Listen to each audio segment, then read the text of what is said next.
psicologia, sexualidade e identidade de gênero. A atuação do psicólogo para uma sociedade de direitos. A psicologia, atualmente, está intrinsecamente conectada aos direitos humanos. E, de acordo com o autor, desenvolver a ideia de direitos sexuais na perspectiva dos direitos humanos aponta para a possibilidade do livre exercício responsável da sexualidade, com compromissos éticos e políticos para com que a pessoa humana e suas relações sociais. Acredita-se que seja fundamental a psicologia problematizar alguns de seus conceitos basais, que organizam a forma como entendemos a constituição do sujeito, muito explicitamente pautado de uma norma heteronormativa de gênero e sexualidade, que determinam padrões e, paradoxalmente, transgressões. Antes de abordarmos a prática e a atuação dos psicólogos, precisamos relembrar e conhecer alguns conceitos e definições. O que é gênero? Gênero tem o intuito de distinguir a dimensão biológica da dimensão social, entendendo que homens e mulheres são produtos de construções sociais. Sexualidade. Termo amplo que engloba desejo, afeto, erotismo, sensações, prazeres e práticas sexuais. É um conceito dinâmico que está sujeito a diversos usos e interpretações e que constitui um dos principais dispositivos de controle e produção de subjetividade na sociedade ocidental. Perpassa todas as fases da vida, podendo assumir diferentes formas e sentidos ao longo de suas experiências. Heteronormatividade, base normativa criada a partir de um padrão heterossexual, sobre a qual se impõe sexualidade, gênero e identidade de gênero, criando um modelo de comportamento socialmente aceito e marginalizando outros grupos que fogem desse ideal. No caso, um exemplo de um casal socialmente aceito, um homem e uma mulher. As siglas da comunidade LGBTQI+. L vem de lésbica, pessoa cisgênera ou transgênera, que se identifica no gênero feminino e se relaciona afetiva ou sexualmente com pessoas do gênero feminino. G, gay, pessoa cisgênera ou transgênera, que se identifica no gênero masculino e se relaciona afetiva ou sexualmente com pessoas do gênero masculino. B, bissexual, aquele ou aquela que se relaciona afetiva ou sexualmente com pessoas do gênero feminino ou masculino. T, abrange as identidades de gênero, sendo elas transgêneros, transexuais ou travestis. Essas pessoas se identificam com um gênero diferente do que foi designado em seu nascimento. Além disso, é o oposto de cisgênero, que são homens e mulheres que se reconhecem conforme seu gênero de nascimento. Que vem de queer.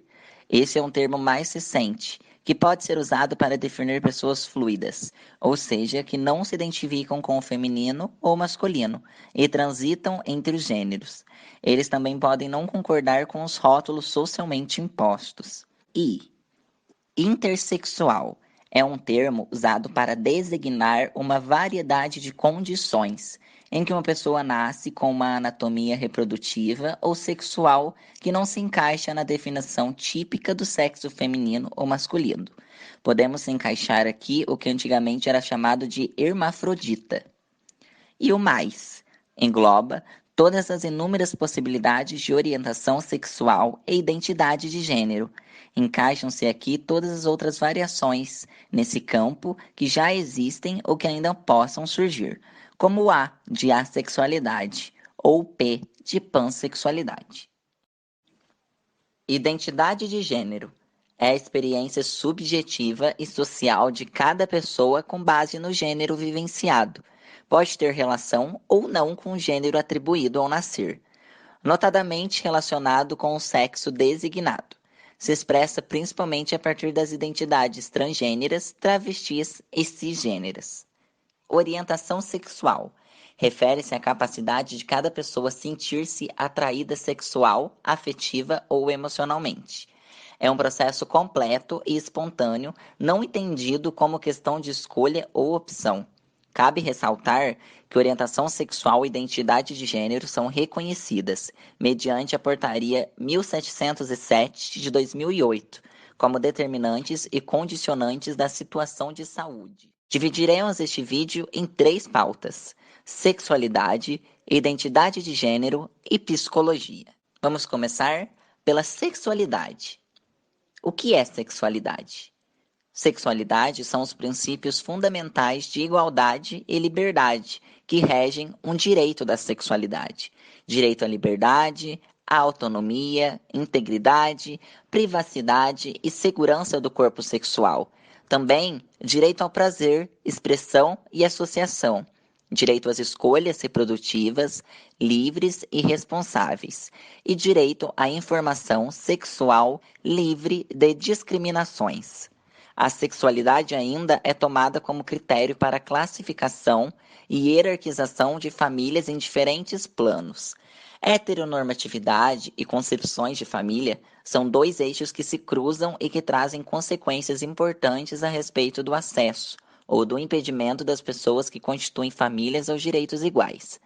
A antropologia nos diz que não existe um tipo único de família, entretanto, estabeleceu um modelo tradicional de família constituída pela heterossexualidade e com finalidade procriativa. Várias questões são colocadas como argumento contrário à existência das famílias homoparentais, como, por exemplo, a diferença de sexo entre os pais, que provoca uma série de discussões em relação à saúde psíquica das crianças, e a possibilidade de se construir uma família do ponto de vista jurídico, regida pela Constituição Federal, e as influências advindas pela religião. O preconceito mascarado por esses argumentos não atinge apenas quem trabalha com o tema da diversidade, não, mas os próprios homossexuais, travestis e transexuais, no qual englobaremos a próxima pauta. Identidade de gênero. Ressaltamos primeiramente que homofobia e transfobia é crime, mas apenas em 17 de maio de 1990, pouco mais de 30 anos, a Organização Mundial de Saúde, OMS, retirou a homossexualidade da Classificação Estatística Internacional de Doenças e Problemas Relacionados à Saúde. Algo que nunca foi uma doença ou transtorno, tem suas sequelas até hoje nos dias atuais. A homofobia e a transfobia, apenas como sentimento discriminatório, são um problema de grande proporção e carregam em si questões muito relevantes, como desprezo, rejeição, antipatia, medo irracional ou até o ódio de pessoas LGBTQI+.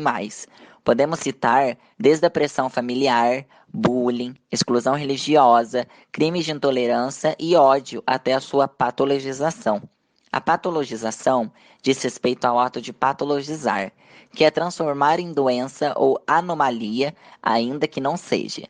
A consciência por respeito e igualdade ao gênero vem dar esta em implementar discussões contra a opressão e a desvalorização do gênero e orientação sexual. Sua consequência, na maioria das vezes, é indicada por buscas patológicas, psicológicas e rejeição, por se tratar de uma sem-vergonhice ou moda. O auxílio psicológico e respeito da causa LGBTQI+, vem através de muitos e muitos estudos e participação no conhecimento do conjunto de ideias e experiência nas famílias, promovendo a contribuição da cidadania do movimento. Ademais, nosso país atravessa um momento ímpar na construção de políticas públicas e programas que visam reduzir o preconceito contra a diversidade sexual, na qual podemos citar a ABGLIT, Associação Brasileira de Gays, Lésbicas, Bissexuais, Travestis e Transsexuais, cujo intuito é promover a cidadania e defender os direitos humanos, contribuindo para uma democracia sem discriminação, e a Frente Parlamentar pela Cidadania LGBT, no Congresso Nacional, que apoiam a causa e o movimento. O que nos leva à terceira pauta, a psicologia. Os esforços coletivos pela defesa radical da pessoa humana, da livre vivência, do reconhecimento das sexualidades como constitutivas, das subjetividades e do bem-estar são fundamentais para produzir uma psicologia que cumpra sua função, frente a toda pessoa que recorra a seus saberes e técnicas e à sociedade. na efetivação de um espaço livre de desigualdades, exclusões e violência. Psicólogos que exercem a sua função no SUS, por exemplo, devem representar a laicidade do Estado. A laicidade é a base para estabelecer e exercer o direito à diversidade, liberdade de opinião e liberdade de comportamento, pautada dentro de determinantes normas éticas, com equidade e justiça para aqueles que se definem fora de um padrão de norma e de normalidade. Toda e qualquer prática do psicólogo deve ser pautada no Código de Ética Profissional do Psicólogo, assim, em resoluções do Conselho Federal de Psicologia que estabelecem normas para sua atuação. Falaremos a seguir sobre duas resoluções. Resolução CFP número 1 de 1999. Essa resolução considera que a homossexualidade não constitui doença, nem distúrbio e nem perversão, posto que diferentes modos de exercício da sexualidade fazem parte das possibilidades de existência humana, e a forma como cada pessoa vive sua sexualidade faz parte de sua identidade. Estabelece que os psicólogos não colaborarão com eventos e serviços que proponham tratamento e cura das homossexualidades, e que os psicólogos deverão contribuir com seu conhecimento para uma reflexão sobre o preconceito e o desaparecimento de discriminações e estigmatizações contra aqueles que apresentam comportamentos ou práticas homoeróticas. Resolução CFP número 1 de 2018. Essas resoluções orientam a atuação profissional de psicólogos para que transvestilidades e transexualidades não sejam consideradas patologias e têm o objetivo de impedir o uso de instrumentos ou técnicas psicológicas para criar, manter ou reforçar preconceitos, estigmas, estereótipos ou discriminação, e veda a colaboração com eventos ou serviços que contribuam para o desenvolvimento de posturas institucionais discriminatórias. Orientação sexual e de gênero. Você viver um personagem por um determinado tempo no teatro é muito legal. Você sai da sua zona de conforto, você sai da sua zona de liberdade e você conquista algo maior. Agora, você viver um personagem durante um certo momento da sua vida é muito doloroso, porque você sente o que o personagem sentiu, você sente o que o personagem viveu, e são sentimentos que vêm muito à tona. Por que eu tô falando isso? Porque a minha vida, por um certo momento, foi dentro de um personagem. Até os meus 16 anos, eu era uma pessoa que era um personagem que eu criei na minha cabeça. Mas eu criei na minha cabeça porque a sociedade coloca rótulos em cima da gente. A sociedade coloca rótulos em cima da nossa vivência e principalmente da nossa orientação sexual, que no caso é o tema desse vídeo. É muito importante falar sobre esse personagem, porque a gente coloca esse personagem como uma válvula de escape por situações que ocorreram perante a nós, que deixaram a gente com medo, por situações que a sociedade cria de que é frescura, de que é moda, de que é falta de Deus, de que é doença. Graças a Deus foi comprovado pela ciência que não é uma doença.